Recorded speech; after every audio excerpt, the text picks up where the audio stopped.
Bienvenidos al encuentro número 4 de peluquería. Mi nombre es Mónica Mesa.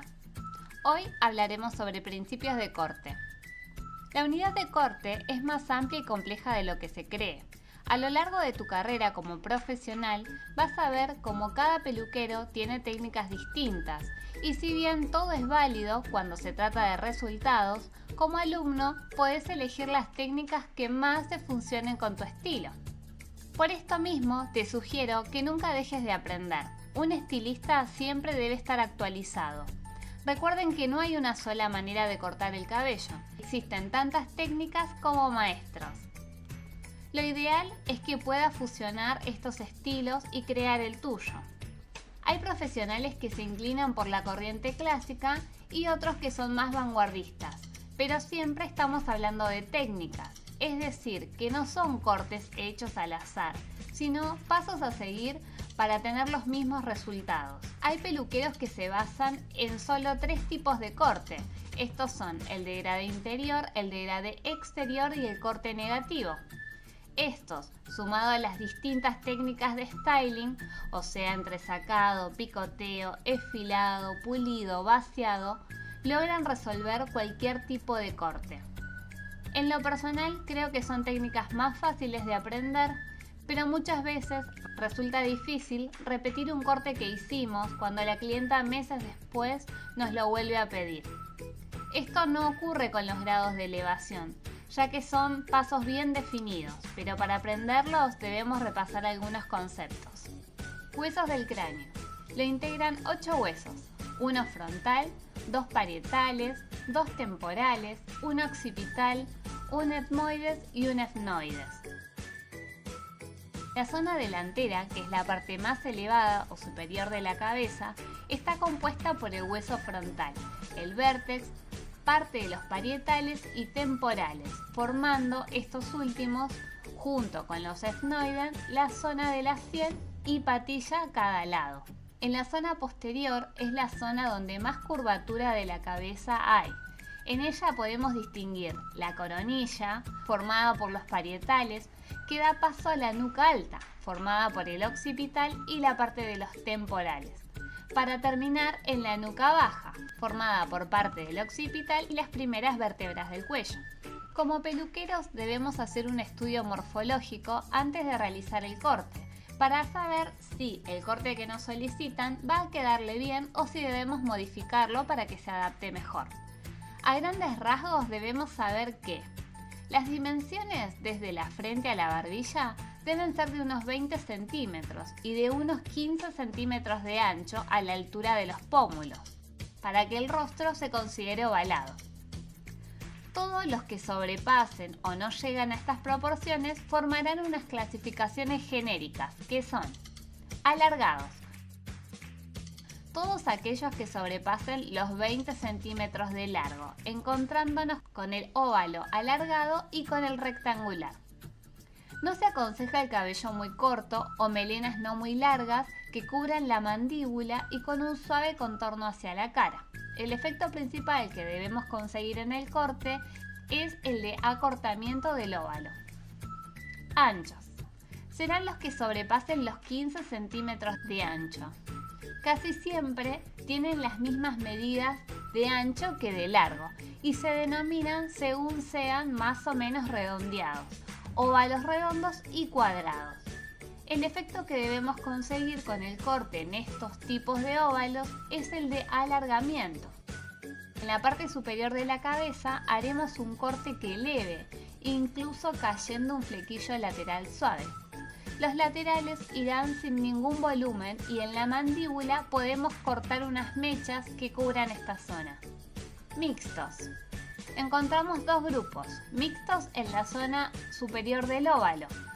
Son óvalos alargados a la vez que en la zona de las sienes y de los pómulos es más ancha de lo normal, pudiendo encontrar aquí los denominados diamante y triángulo invertido. Para la adecuación de estos tipos de óvalos, estrecharemos la zona ancha y daremos volumen en la zona estrecha. Mixtos en la zona inferior. Son los formados por mandíbulas muy anchas y en las frentes muy estrechas, llamándose triangulares y forma de pera. En este caso, intentaremos ensanchar las zonas pequeñas e incluso levantaremos la zona superior y apoyaremos el cabello sobre las mandíbulas. También tenemos que saber que hay distintos tipos de perfiles y esto también debe ser tenido en cuenta. Recuerden que simplemente es un aporte como estilistas para poder asesorar a nuestros clientes, pero de ninguna manera debemos imponer un corte a nuestra clienta que no quiera, ya que ella es quien llevará el corte. Aclarado esto, sigamos repasando. Quizás resulte algo extraño hablar de conceptos matemáticos en peluquería, pero debemos tenerlos muy en claro. Vamos a referirnos a menudo a la hora de explicar el desarrollo de diferentes tipos de corte. Conceptos como perpendicular al cuero cabelludo, realizar un corte oblicuo o tomar la mecha en proyección paralela a la línea horizontal nos obliga a tener una idea muy clara de cuáles son estos conceptos, por lo que vamos a hacer una breve descripción. La línea recta se definiría como el resultado de unir dos puntos por el camino más corto posible. Las rectas pueden cruzarse o no. En el caso de que se crucen, se originarán lo que llamamos ángulos. Estos pueden ser agudos, cuando el espacio mide más de 0 grados y menos de 90. Recto, cuando mide 90 grados. Obtuso, cuando mide más de 90 grados y menos de 180. Llano, cuando mide 180 grados. Dos rectas son paralelas cuando nunca llegan a tocarse. Dos rectas son perpendiculares cuando al cruzarse forman 4 ángulos de 90 grados. Dos rectas son oblicuas cuando al cruzarse forman dos ángulos agudos y opuestos, y dos obtusos también opuestos. En este gráfico observamos los distintos tipos de particiones que debemos aprender, ya que las usaremos más adelante. El pelo, con respecto a esta línea de los hombros, puede estar vertical, horizontal u oblicuo. Estamos tomando el suelo o la línea de los hombros como referencia para guiarnos. El cabello, al salir del folículo, tiene una caída natural, dirección o implantación, que será lo primero que tendremos que identificar al comenzar el corte. Colocar la mano de forma paralela, horizontal, vertical u oblicua, al tomar la mecha entre los dedos en una determinada posición y elevarla de esa caída natural, será lo que podremos llamar proyección o elevación de la mecha. De esta manera podemos realizar diferentes técnicas y crear distintos estilos. Dependiendo de la elevación de la caída natural del pelo con respecto a la cabeza, se formarán ángulos de distintos grados, los que diremos que proyección perpendicular. La mecha la elevamos entre los dedos hasta conseguir que forme un ángulo recto con la cabeza. Proyección oblicua. La mecha forma con respecto a la cabeza un ángulo diferente al de 90 grados, pudiendo ser mayor o menor. En el caso de que sea mayor, se formará un ángulo obtuso, diciendo que la mecha está en una proyección oblicua ascendente. En el caso de que sea menor, se formará un ángulo agudo, diciendo que la mecha está en una proyección oblicua descendente. Línea de corte. En todas estas proyecciones, la línea de corte que podemos realizar, dependiendo de la colocación de nuestros dedos al tomar la mecha, puede ser recta u oblicua. Usaremos la recta para generar peso, el desfilado para cortes irregulares, el dentado o zigzag para que tenga una caída suave.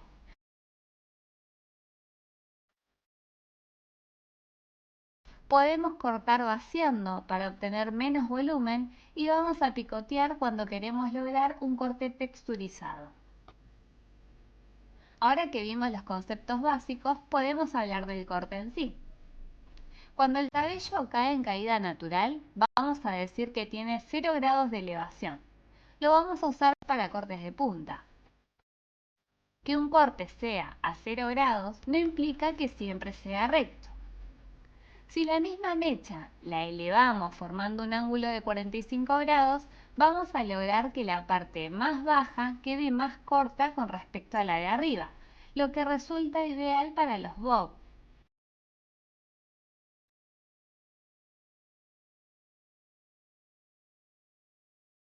Si la misma mecha la seguimos elevando hasta formar una L entre la mecha y el cuero cabelludo, vamos a tener un corte a 90 grados, obteniendo como resultado desmechados sutiles.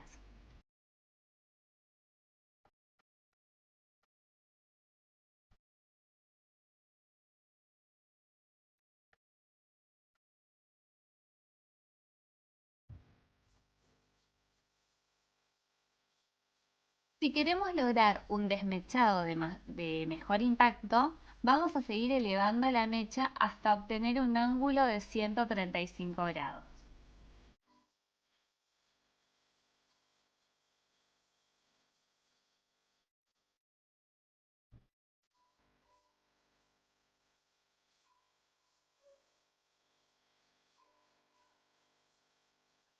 Los desmechados de mayor impacto se realizan elevando la mecha a 180 grados, ya que las capas estarán a 2 centímetros entre sí aproximadamente. Estas técnicas se pueden combinar dependiendo del corte que diseñamos para nuestra clienta, según la morfología del rostro. Como ves, un estilista debe estudiar y practicar muchísimo para alcanzar la excelencia. Espero que hayas tomado nota y contame cuando logres ponerlo en práctica. Si todavía no me enviaste fotos de los trenzados que hicimos, estás a tiempo. Estamos recopilando para mostrar cómo están aprendiendo desde casa.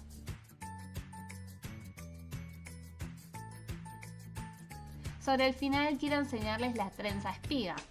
Consiste en una trenza de 2 cabos que vamos entrelazando entre sí.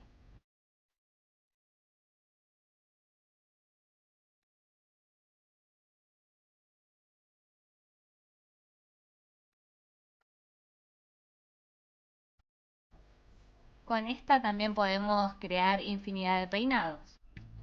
¿Les gustó? Los espero el próximo miércoles a las 19 horas.